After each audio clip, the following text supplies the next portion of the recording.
우리 성도님들 만나게 되어 반갑습니다. 주의 사랑으로 사랑합니다. 오늘 말씀은 에스겔 47장 13절에서 15절 각 경계대로 나누어 주심이란 제목으로 말씀을 같이 상고합니다. 이 에스겔 47장은 1절부터 보면 성전에서 물이 흘러나오고 이 물이 큰 강이 되어 이 강이 닿는 곳마다 살아나게 되리라 라고 말씀하십니다. 그러면서 오늘 본문 말씀에 이제 12지파에게 이 땅을 나누어 기업이 되게 하리라 라고 말씀하십니다. 이 말씀은 이스라엘이 구원받고 회복되어 기업을 다시 찾게 된다는 뜻입니다. 이 말씀을 전할 당시가 이 이스라엘 백성들이 포로 생활을 하고 있을 때였습니다.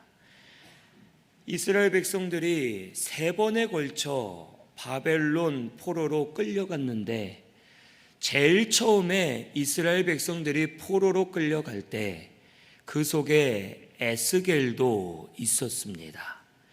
그리고 에스겔은 바벨론에서 포로 생활을 본인도 하면서 포로 생활하고 있는 이스라엘 백성들에게 이 에스겔서 말씀을 증거하는 겁니다. 그리고 앞에는 회개하라, 여호와께로 돌아가라, 하나님이 역사해 주실 것이다 라는 말씀을 선포하고 이제 오늘 본문에 너희들을 다시 가나안 땅, 약속의 땅으로 돌아가게 하셔서 회복시켜 주실 것이다 라는 것을 선포하는 겁니다. 이 이스라엘 백성들이 듣기에는 참 환경과는 맞지가 않았습니다. 지금 막 포로로 끌려왔고 바벨론의 억압 속에서 포로 종이 되어 종생활을 하고 있고, 그런데 에스겔은 너희들을 다시 회복시켜 주실 것이다 라고 외치면서 하나님의 말씀을 증거하였습니다. 이것은 이스라엘 백성들이 포로 생활하는 중에 소망의 말씀을 주시는 것이고 반드시 그 말씀대로 될 것을 약속해 주시는 겁니다. 이것을 오늘 우리에게도 하시는 말씀인 줄로 믿습니다.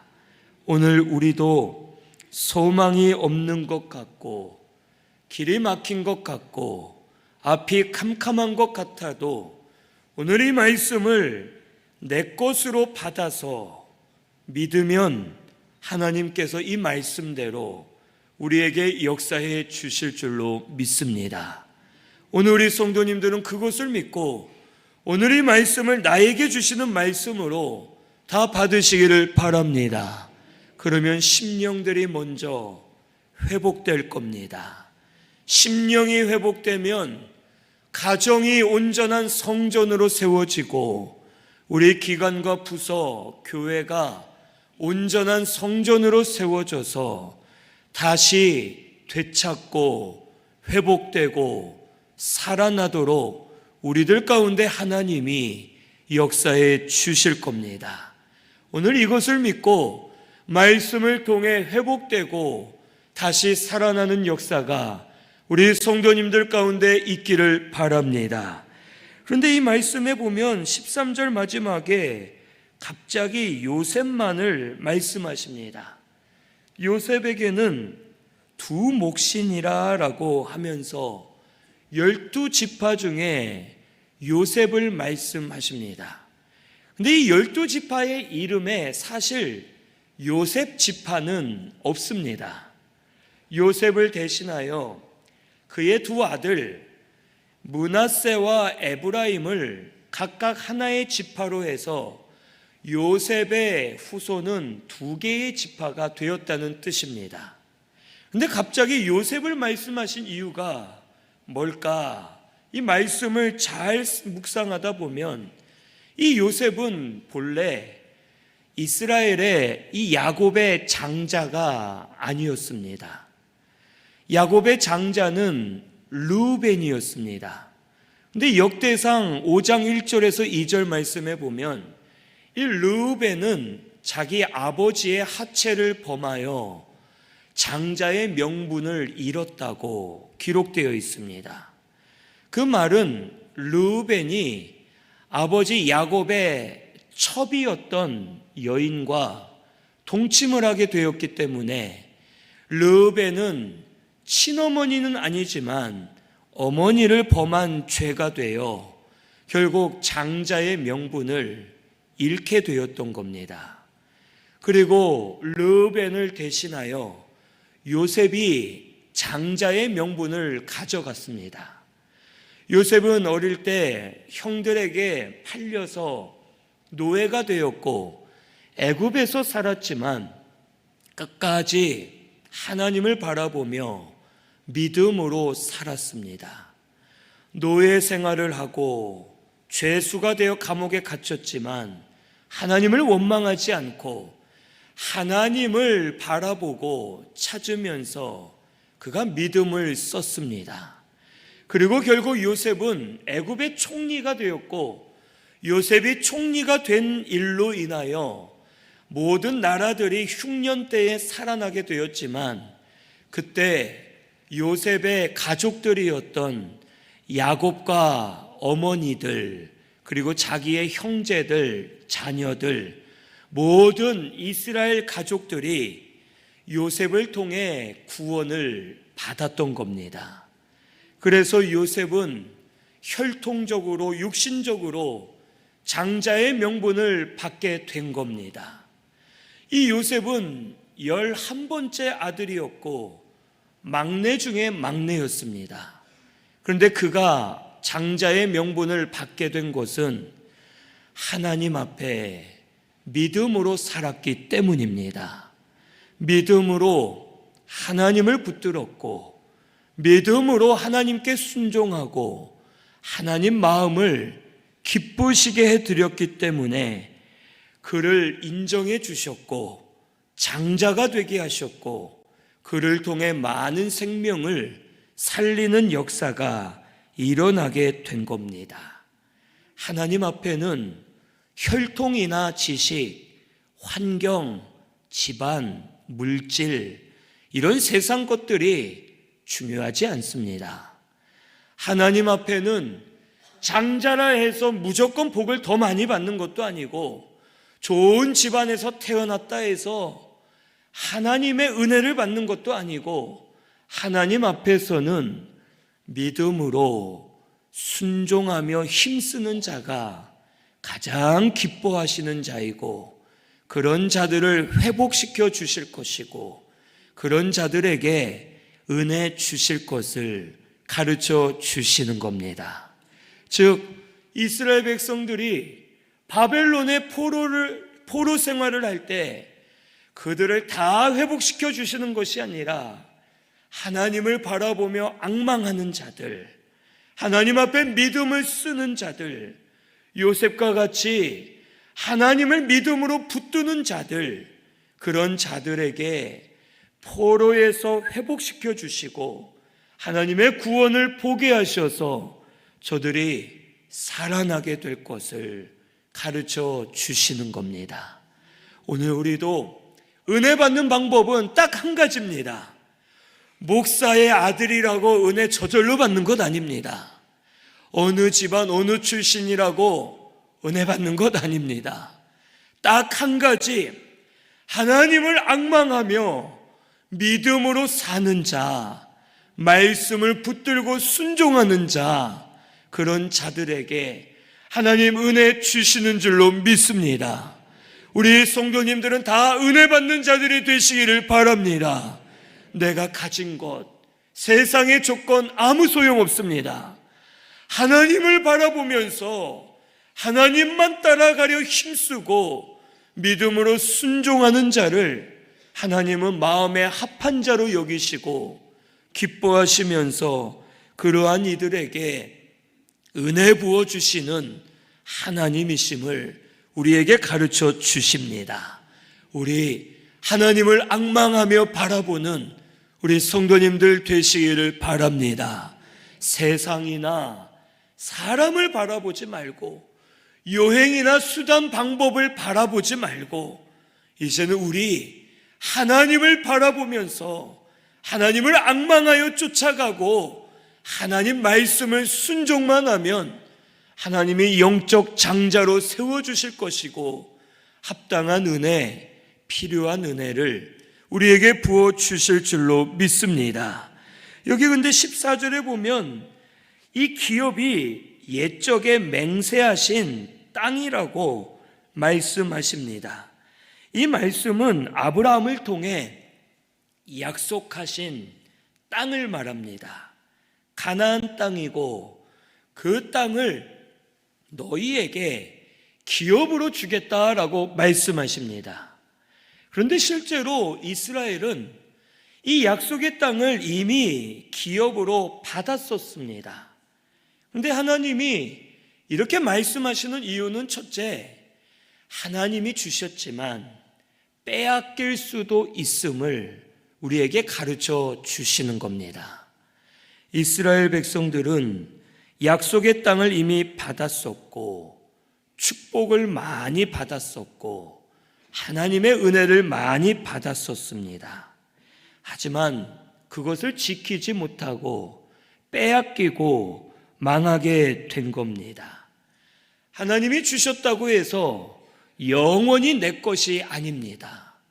하나님이 주신 것은 영원하지만 내가 빼앗길 수 있고 내가 그것에서 멀어지고 떠나게 될 수도 있음을 우리에게 가르쳐 주시는 겁니다.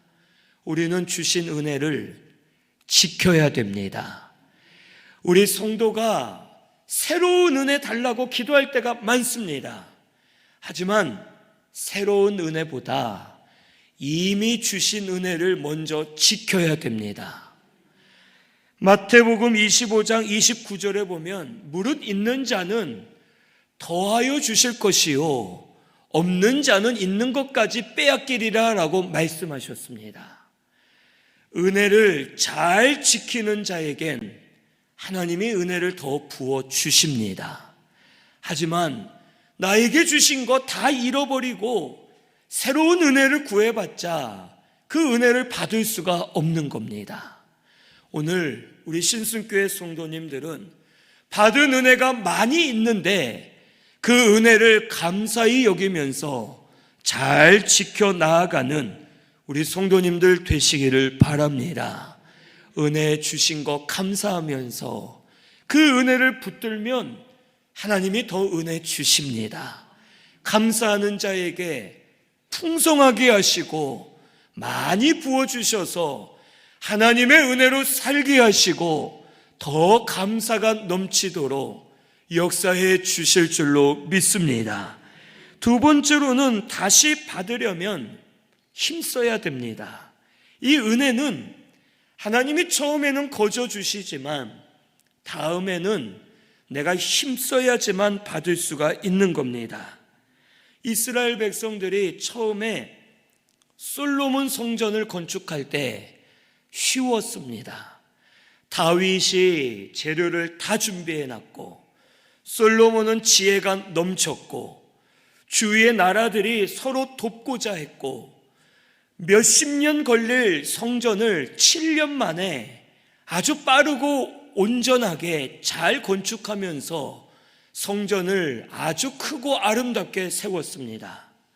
그런데 나라가 망하고 포로에서 돌아온 후에 스룹바벨 성전을 세울 때에는 힘들었습니다. 재료도 부족했고 주위 나라에서 방해도 심했고 안에서는 내분이 일어났고 결국 성전을 건축하다가 14년간 중단하고 방치하였고 그 후에 겨우겨우 성전을 지었습니다.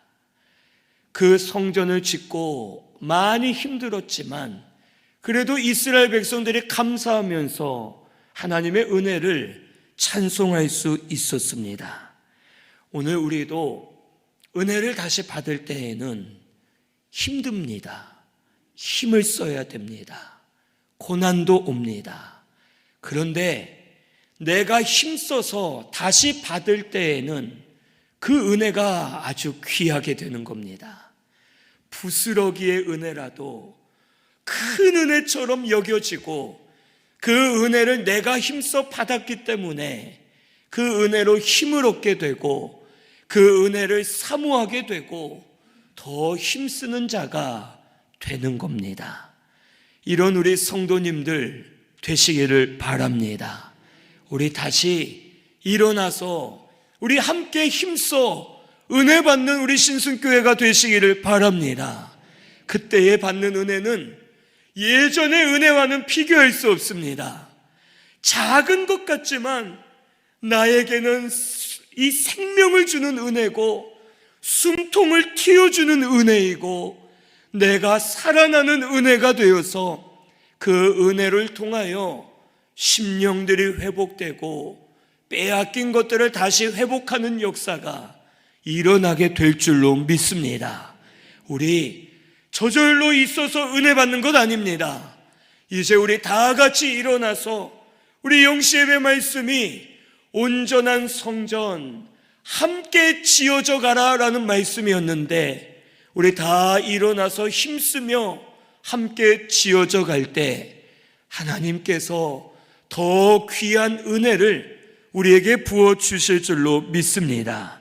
세 번째는 약속은 반드시 이루어진다는 겁니다. 하나님이 약속하신 땅 빼앗겼지만 다시 이들을 회복시키셔서 돌아오게 하시고 하나님의 약속을 이루어 주실 것을 말씀해 주십니다.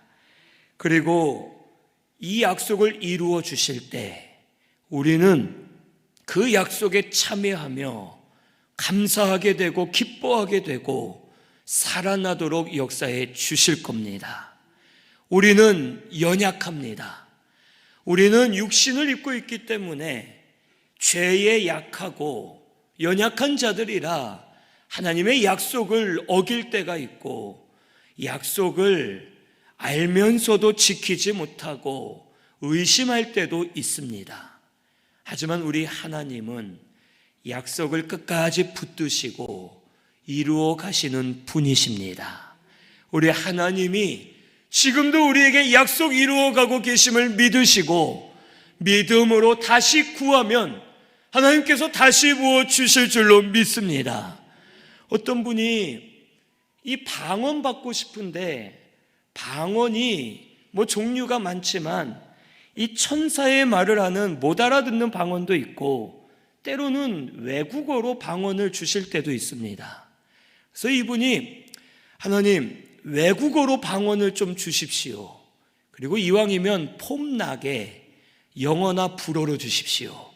아주 고급스럽게 방언할 수 있게 해주십시오 하고 기도를 했는데 이분이 방언을 진짜 받았습니다. 그런데 이 방언이 필리핀 원주민 따갈로로 받은 겁니다. 따갈따갈 하면서 따갈로를 받으니까 입만 열면 따갈로로 막 따갈따갈 하니까 이게 창피한 겁니다. 폼도 안 나게 무슨 필리핀 원주민 방언을 주십니까 하면서 이거 너무하지 않습니까 하고 불평을 했더니 하나님이 방언을 거두어 가셨습니다. 그리고선 이분이 회개 많이 하고 하나님 약속하신 것 또 제가 구한 것 주셨는데 제가 잘못 생각했습니다 하고 다시 구했더니 다시 따갈로를 주셨습니다. 그때 이분이 감사하면서 이걸 어디에 써먹을까 했더니 필리핀 선교를 가게 됐고 거기에서 영어로 말하는 것보다 따갈로로 말하는 게 더 설득력이 있고 그 원주민들에게 복음이 증거되어서 많은 이들이 예수 믿는 역사가 일어나게 되었습니다.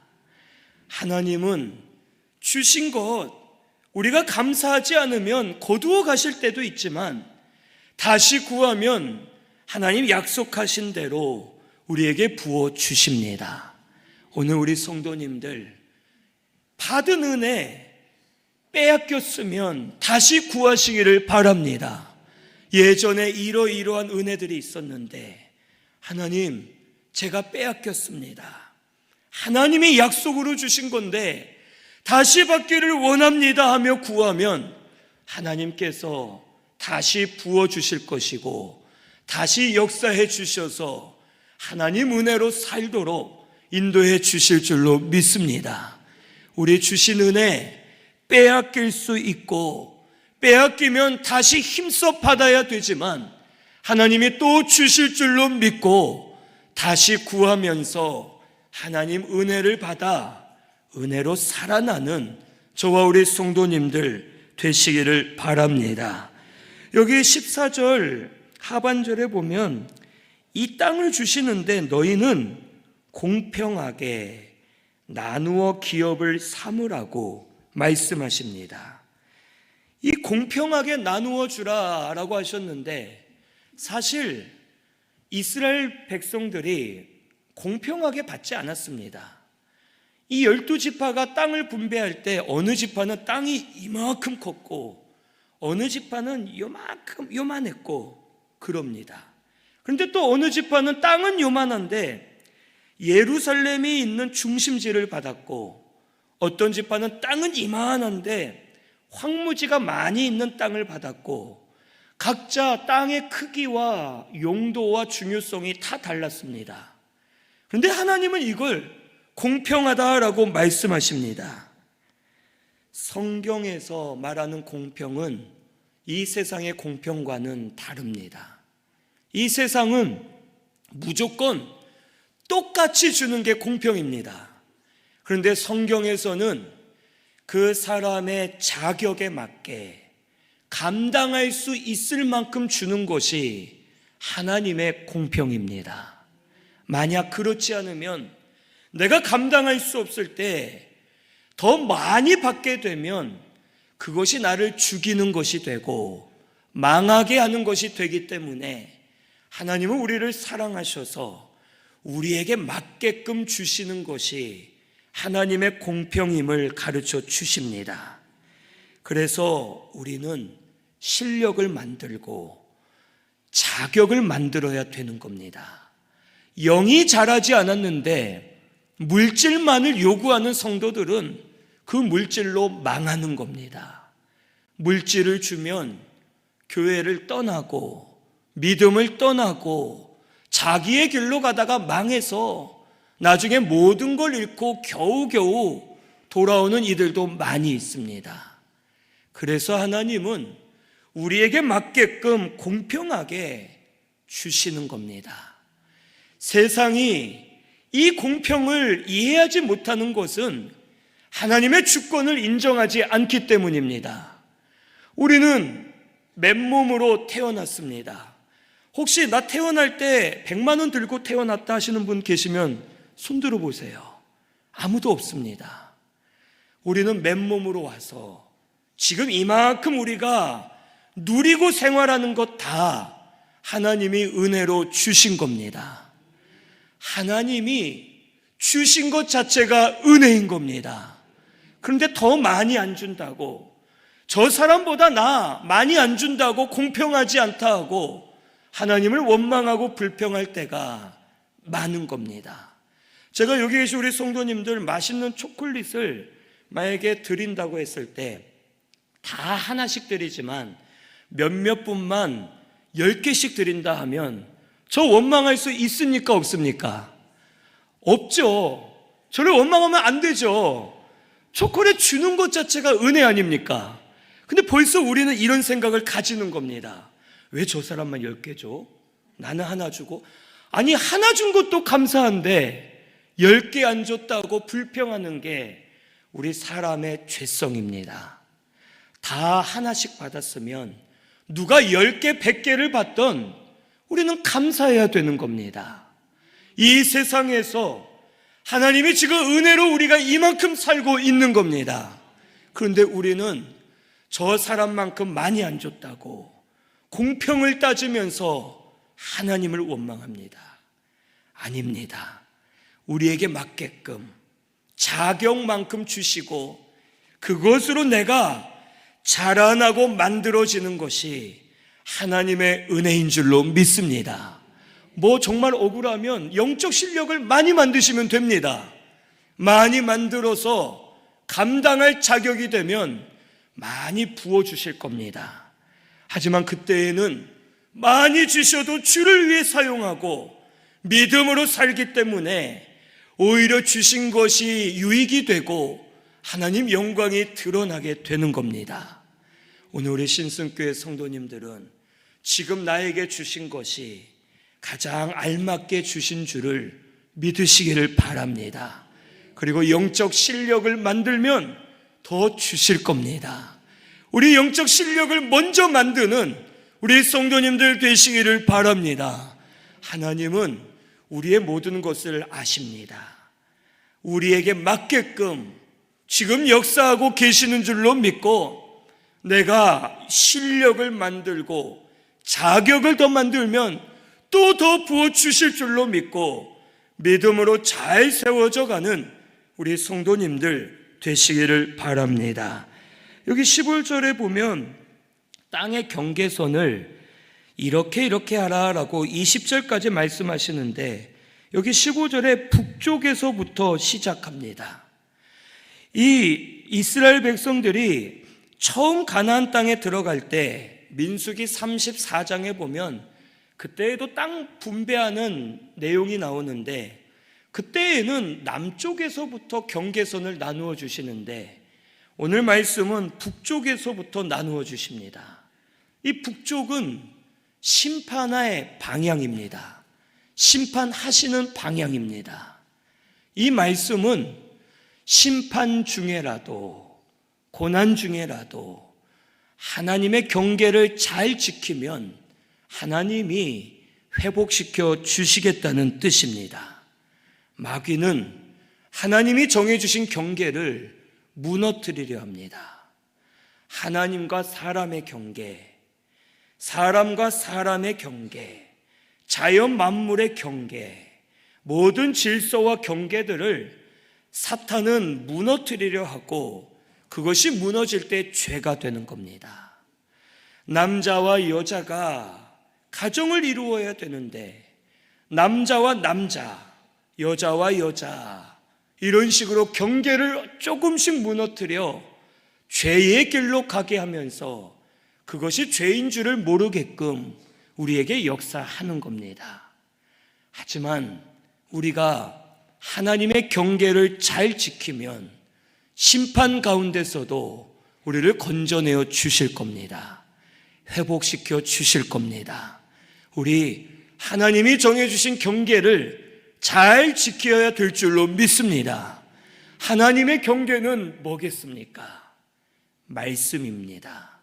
말씀이 우리에게 주시는 법이요 경계입니다. 말씀 안에 거하는 자는 너희가 진리를 알지니 진리가 너희를 자유케 하리라. 이렇게 될 줄로 믿습니다. 말씀 안에 거하면 말씀에 매이는 것 같지만 영으로 자유하게 되는 겁니다. 우리가 알지 못하는 곳에 가면 답답합니다. 어떻게 해야 될까? 어디로 가야 될까?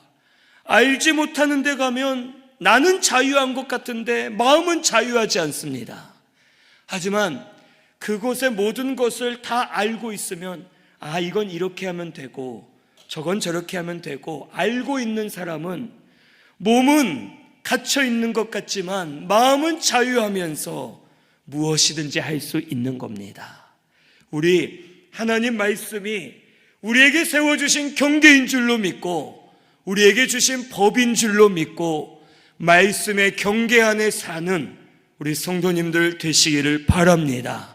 그러면 심판 중에라도 고난 중에라도 답답하고 우겨쌈을 당하는 중에라도 하나님이 건져내어 주실 겁니다.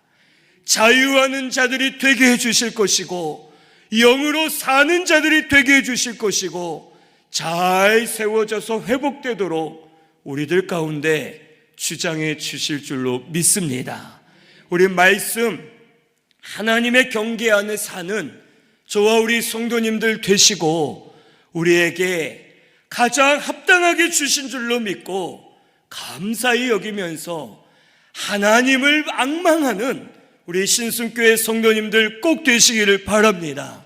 오늘 이 말씀 우리에게도 주신 줄로 믿으시고 나에게 회복시켜 주겠다라고 말씀하시는 줄로 믿고 말씀을 붙들고 나아가는 저와 우리 성도님들 되시기를 바랍니다.